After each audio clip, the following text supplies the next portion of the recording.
Our guest speaker today is Martin Sibley.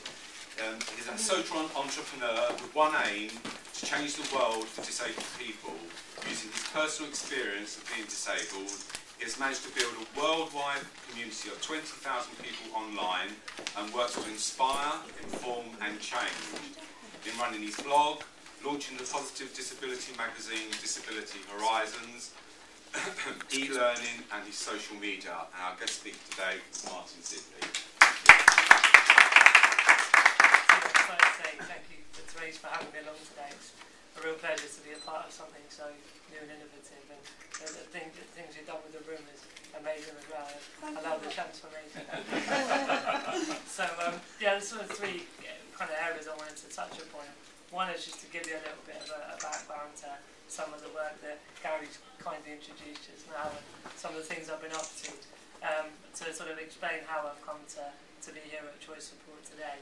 And then obviously to talk a little bit about the People's Lottery and the importance of it. So you can probably see behind me there's a few cheesy mugshots of myself and some older ones and newer ones, but really the general story up to today of what I've been doing is I've had my disability since I was born.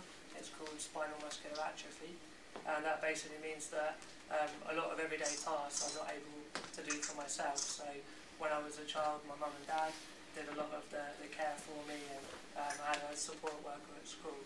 But then sort of having gone through mainstream school and gone towards university years, it was time to flee the nest and go out and be independent. And I'm sure all of you got different knowledge and experiences of disability, but this was a very difficult step to take.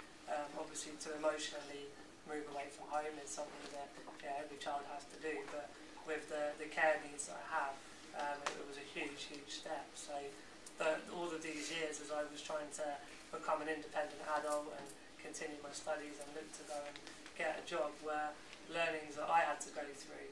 But then once I fortunately was able to get, I did my degree was in economics, and my master's was in marketing, and after that I went and got a job in the charity sector at Scope. You've probably heard of the national charity Scope, yeah.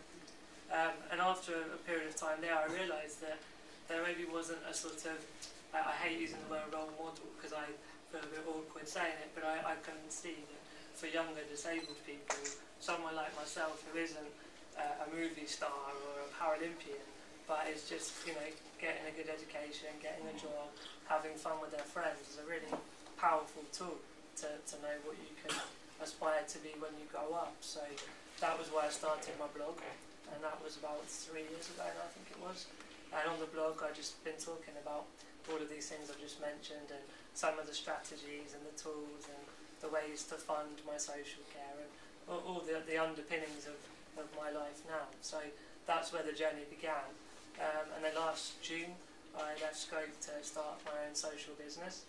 And now I'm running Disability Horizons, as Gary mentioned, where with the community of 20,000 people, they actually create the content. So now I'm not only the only person writing, there's lots of other disabled people sharing their challenges but also their successes, and as a community it's really helping things progress forward. So that's kind of broadly me in a work capacity and a general sense. And as I mentioned on the pictures behind me, you can see some of my more leisure and adventure activities. I got back about 3 weeks ago from a road trip around Europe, basically in my adapted car with one of my PAs. We went as far as Lithuania in East Europe, and interviewed lots of disabled people and charities en route, and it was a real additional learning experience. So if you have a chance, check out the blog and the magazine. So that's sort of, that's the me bit. And then in terms of why I'm here today, Esther over the corner there, we used to know each other back at Scope, and Esther kindly introduced me to Choice Support and to Stephen and Therese in the summer, and it's kind of gone on from there. And I've been doing some social media work here with the charity, but really it's just been a pleasure to come into such an open and welcoming organisation and see the great work that is going on here. And of course, today for the People's Lottery. When I was at Scope, my job was in fundraising, So as we all know, we're in a recession at the moment, and there's lots of difficulties and challenges with funding these types of services. And also, even when there's a more basic funding for care or equipment, it's actually things like the gardening and the arts and the sports are harder to fund.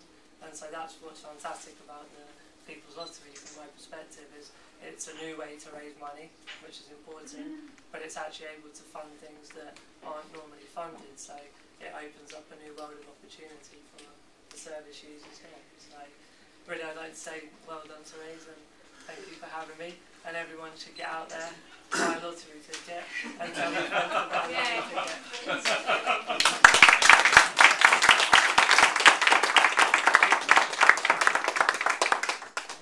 So, and Martin, as he said, he's explained everything he does.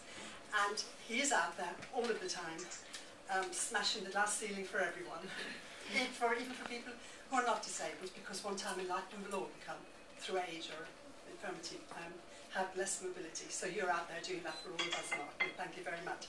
And I'd just like you to accept this token for me today for coming along. Okay? Thank you very much. Thank you very much. Yeah. So what I want you to do now is have something to drink.